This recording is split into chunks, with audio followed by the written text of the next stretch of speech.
ಹೇಳುವುದು ಒಂದು ಮಾಡುವುದು ಇನ್ನೊಂದು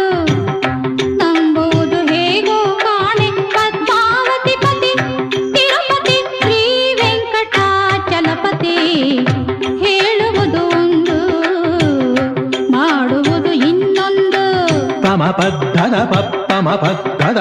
ಪಮ ಪದದ ಪಮ ಪದದ ಮಗರಿ ಸರಿ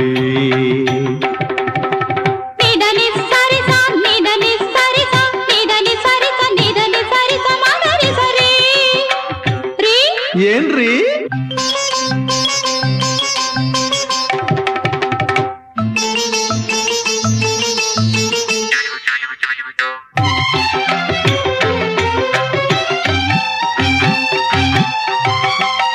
ಸಾವಿರ ಸುಳ್ಳನ್ನು ಹೇಳಿ